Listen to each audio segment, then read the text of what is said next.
Good morning, everyone. Today we are going to learn about thinking. Thinking is the action of using one's mind to produce thoughts. It is a basic activity happens in the cognitive process. It includes manipulation, interpretation, and analysis of information. It doesn't go beyond known things. We can think only what we know.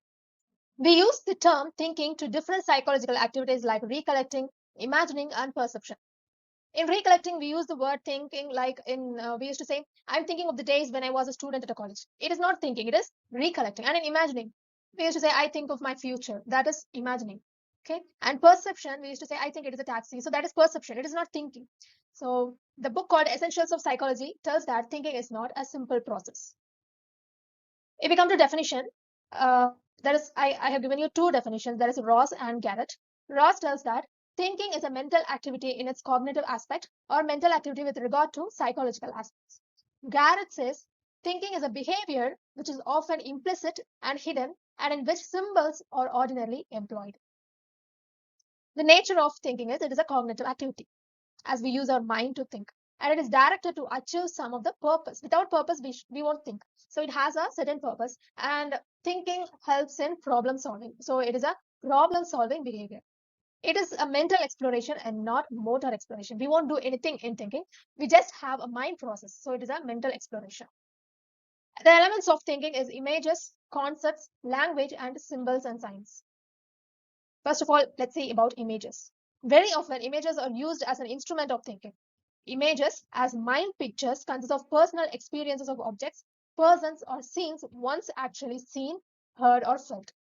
There are memory images formed through the recollection of past experiences.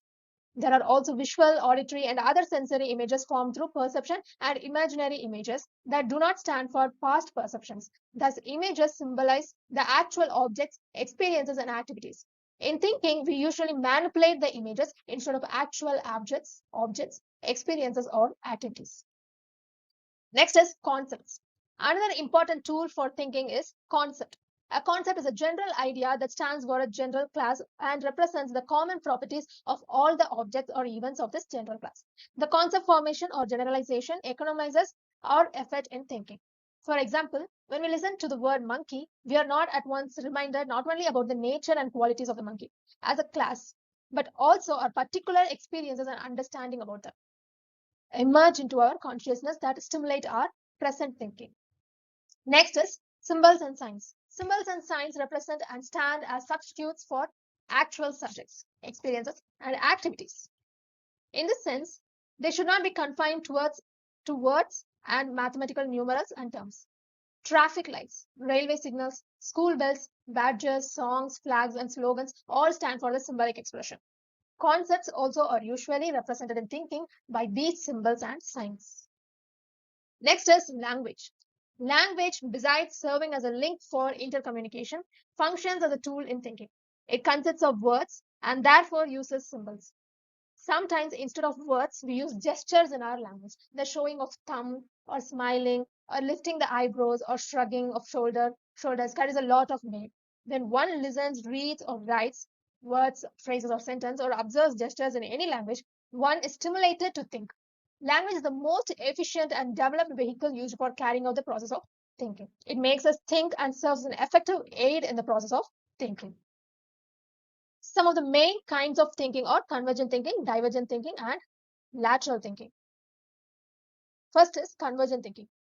It is a closed or single point thinking based on the principles. Quick and narrowing process of thinking leads with pinpoint solution, for example, MCQ. Next is divergent thinking.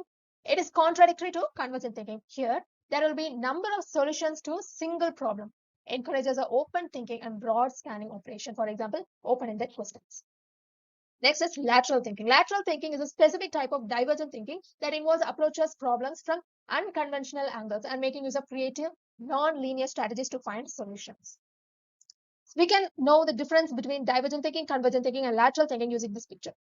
In divergent thinking, here we use imagination, and in convergent thinking, we use logic. And lateral thinking, we use both the imagination and logic as it is the thinking outside the box. Thank you.